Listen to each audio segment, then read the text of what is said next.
Εν τω μεταξύ, τώρα κάθομαι και σκέφτομαι. Είδα, να σου πω την αλήθεια, τον PKF, το podcast, που μίλαγαν για την απαγόρευση των social media για 15 χρονών και κάτω. Και σκεφτόμουν να βγάλω κι εγώ ένα βίντεο στο Movies να μιλάω γι' αυτό. Είμαστε 6-7 άτομα. 6-7. Εγώ και πρωθυπουργός της χώρας. Τέλος πάντων, και ήθελα να κάτσω να το σχολιάσω που λέτε αυτό, να πω 2-3 πραγματάκια. Το σκέφτομαι ακόμα, εντάξει. Βέβαια, έχει περάσει ήδη καμιά εβδομάδα από τότε που έχει βγει, οπότε το έχουν αναλύσει ήδη όλοι. Δεν θα πω κάτι καινούριο στη φάση. Απλώς θα ακούσετε και τη δικιά μου άποψη. Κακό δεν θα κάνει και πολύ η απαγόρευση κάτω 15. Το βλέπω αρνητικά. Ρε εσύ, να σου πω λίγο κάτι. Όλα θα έχουν και αρνητικά και θετικά. Προφανώς. Εντάξει. Είναι μια πολύ μεγάλη κουβέντα που όντως σκέφτομαι να την πιάσω στο βίντεο για να πω και τα θετικά και τα αρνητικά. Εγώ το πιο σοβαρό point που θεωρώ είναι ότι στην ηλικία των 15 και κάτω αυτό που θα σωθεί, ας πούμε, με την απαγόρευση είναι τα παιδιά να μην κάνουν content, να μην φτιάχνουν content, να μην ανεβάζουν content στο ίντερνετ. Γιατί όταν είσαι 15 και κάτω δεν πρέπει να φτιάχνεις content. Δεν χρειάζεται να ανεβάζεις TikTok, δεν χρειάζεται να κάνεις αυτό. Τέλος πάντων, αυτό θεωρώ ότι θα σώσει, ξέρεις, κάποια παιδιά που δεν καταλαβαίνουν ότι το να είσαι 15 και κάτω κάνει να φτιάχνεις content. Δεν κάνει. Τέλος πάντων, ωραία. Δεν είναι ωραίο. Και εγώ το YouTube στα 15 το ξεκίνησα και ίσως θα θέλω να το ξεκινήσω λίγο πιο μετά. Να γίνει develop ο εγκέφαλος. Δηλαδή να μάθω λίγο κάποια πράγματα, τι είναι σωστό, τι είναι λάθος. Όχι μόνο στο τι θα πω. Γενικά στο πώς θα συμπεριφέρομαι εγώ σαν άνθρωπος. Κατάλαβες. Το οποίο αυτό είναι πολύ πιο μετά τα 15. Αυτό μιλάμε τώρα για όταν γίνει develop το front lobe εδώ πέρα, το εγκέφαλο, το κεφάλι σου. Τέλος πάντων, με την παραγωγή content διαφωνώ, αλλά με τη χρήση social media γενικά το βλέπω σαν σκαλοπάτι για επόμενο βήμα που είναι πλήρη ταυτοπροσωπία. Δεν ξέρω. Γενικά ήδη υπάρχει πλήρη ταυτοπροσωπία, ρε Σισπάντη. Δηλαδή, το κινητό σου και μόνο που το έχεις. Εντάξει, ξέρεις, δεν πηγαίνει απευθείας το information στο κράτος, βέβαια πηγαίνει σε εταιρείες που είναι ακόμα χειρότερο, σε ιδιωτικές εταιρείες που πουλάνε μετά σε άλλες εταιρείες κτλ. Αλλά ρε παιδί μου, όταν έχω αυτό και βάζω στο Google Maps, θέλω να πάω από εδώ εκεί, ξέρει ρε παιδί μου απευθείας στην Google και έχει κρατήσει ότι οπότε θα του πετάω στις διαφημίσεις τάδε ταβέρνες και έχει συμφωνήσει με αυτό στο κινητό. Κατάλαβες, δηλαδή είναι λίγο περίεργο να λες ότι δεν θέλω να με ελέγχουνε, ενώ ξέρεις, ο ίδιος συμφωνείς με το να σε ελέγχουνε παραπάνω. Δεν ξέρω. Ξέρεις, δεν θεωρώ ότι θα υπάρξει κάποια παραπάνω ας πούμε παραβατικότητα σε αυτό. Από ότι ήδη ο ίδιος δίνεις access, ας πούμε αυτό. Πώς θα ξέρουν όμως ότι όλα τα παιδιά που χρησιμοποιούν social media θα είναι άνω των 15? Λοιπόν, από αυτά που έχω διαβάσει, Δήμητρα, όσο υπάρχουν VPN δεν υπάρχει. Καλά, τα VPN όμως τα προσπερνούνε, ρε. Εντάξει, τώρα αν δεν υπάρχει κάποιος λόγος, δεν πρόκειται να ψάξει κάποιος όντως. Και εγώ θεωρώ ότι τα παιδιά που θέλουν να μπουν στο ίντερνετ που είναι κάτω το 15 θα μπουν. Απλώς κάποια άτομα δεν θα έχουν social media. Κάποια άλλα όμως θα βρουν τρόπο να το προσπερνάνε, αυτό είναι το μόνο σίγουρο. Αυτό που έχω καταλάβει είναι ότι στην ουσία με το κινητό που θα έχεις θα πρέπει να κατεβάζεις και το Gov Kids. Εφόσον θα έχεις κάνει login σε αυτό, οτιδήποτε κατεβάζεις στο κινητό, μετά θα συνδέεται με το Gov Kids, δεν ξέρω. Αλλά σου λέω, εγώ νομίζω το πιο σημαντικό είναι στο ότι δεν θα μπορούν να δημιουργήσουν και content. Ξέρεις, άτομα το οποίο είναι κάτω των 15. Το οποίο το θεωρώ πολύ ότι θα σώσει, ρε παιδί μου, άτομα. Τώρα ότι θα έχει και μειονεκτικά, πολλά μειονεκτικά θα έχει, δεν θα είναι μόνο αυτό. Δηλαδή το μόνο το ότι, ξέρεις, μέσα στα apps ήταν και το WhatsApp, ας πούμε. Το οποίο το WhatsApp νομίζω είναι μόνο για να επικοινωνείς. Δεν μπορείς να ανεβάσεις ούτε story ούτε τίποτα, αν δεν κάνω λάθος. Πώς θα μιλάς με τους φίλους, ας πούμε, εντάξει. Μέχρι ένα σημείο καταλαβαίνω κάποια πράγματα, αλλά από την άλλη, ξέρεις, εγώ θέλω να επικοινωνήσω και με τους φίλους μου από το σχολείο. Δεν είναι ότι κάνω social media, δεν είναι ότι το TikTok απαγόρευσέ το. Το Instagram πες, ξέρεις, κακά role models κτλ. Στο Instagram απαγόρευσέ το. Τα chatting, γενικά αυτό μαζί με την επίβλεψη των γονιών.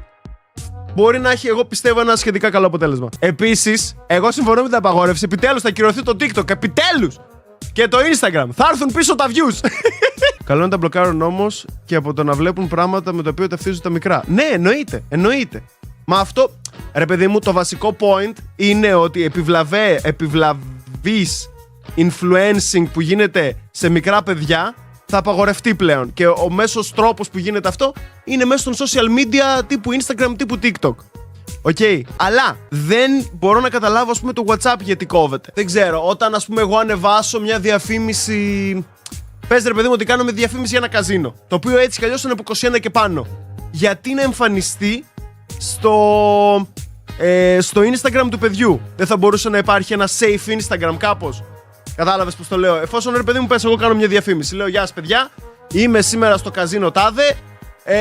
Μπλα μπλα μπλα μπλα μπλα μπλα μπλα μπλα. Ωραία. Δεν θα έπρεπε να πρέπει να βάλω ότι αυτό είναι διαφήμιση 21+. Και σε όλα τα παιδιά που είναι κάτω των 21+, να μην τη δείχνει απευθείας. Δηλαδή να δείχνει μπλερ, ότι σε φάση προσπέρασε, δεν μπορείς να τη δεις. Εγώ νομίζω αυτό είναι πιο σωστό. Όχι ολική απαγόρευση. Το YouTube όχι, δεν είναι μέσα στα apps που θα απαγορευτούν. Γιατί το YouTube για κάποιο λόγο έχει περάσει έτσι ότι είναι social media. Που δεν είναι. Και εγώ να σου πω την αλήθεια, δεν θεωρώ ότι είναι social. Δεν ξέρω, δεν το θεωρώ social media. Δηλαδή πολύ πιο εύκολα κάποιος παίρνει το κινητό και ανεβάζει ένα TikTok, ένα Instagram, ένα τάδε και γίνεται viral στο TikTok και στο Instagram παρά να μέσω YouTubing. Γιατί μπορεί να έρθω σε επαφή με άτομα που δεν γνωρίζουν, ας πούμε, να μην έχουν επαφές με αγνώστους, να είναι παιδιά, πρέπει να βγουν να παίξουν έξω, π.χ. τα μείον 15. Ναι, αλλά δεν μπορείς να τους κόψεις και τελείως το ίντερνετ. Δηλαδή, είμαστε σε μια εποχή που. Ρε παιδί μου, ξέρεις, χρειάζεται το ίντερνετ για βασικά πράγματα πλέον. Σκέψου εγώ όταν ήμουν μικρός, εγώ όταν ήμουν 13 με 15 ξεκίνησα το YouTube. Αλλά στα 12-13 ήταν εκεί πέρα, ρε παιδί μου, που είχα τις πρώτες μου επαφές actually μόνος μου με το ίντερνετ. Μεν είχα και τους γονείς μου λίγο να μου δείχνουν κάποια πράγματα, αλλά κάποια πράγματα έκανα και μόνος μου. Και μετά από ένα σημείο, πόσο να σε ελέγξουν οι δικοί σου? Δηλαδή, θες να μου πεις εσύ ότι στα 14-15 ό,τι έκανες το γνώριζαν οι δικοί σου? Οπότε, γι' αυτό πιστεύω ότι η απαγόρευση θα βοηθήσει λίγο στο να κοντρολαριστούν κάποια πράγματα. Από την άλλη, επίσης, όντως οι γονείς πρέπει να ελέγχουν τα παιδιά τους. Σίγουρα, δεν μπορείς να τα αφήνεις και ανεξέλεγκτα. Δηλαδή, είχα πάει τις προάλλες διακοπές και είχα πάει, ξέρω, σε μια ταβέρνα και ήταν η μάνα από δίπλα και είχε δώσει το tablet της, με το δικό τους λογαριασμό, by the way, και είχε δώσει ένα παιδάκι τώρα 3, 4, max 4, ρε, και ήταν έτσι στο TikTok. Με το δικό τους λογαριασμό. Οπότε ξέρεις ποια απαγόρευση μετά όταν η ίδια η μάνα δίνει το tablet και σκρολάρει έτσι από εδώ και από εκεί το παιδάκι. Εντάξει, απλώς θα δούμε στην πράξη πώς θα γίνει. Okay. Εγώ σου λέω ότι αυτό θα έχει και θετικά και αρνητικά.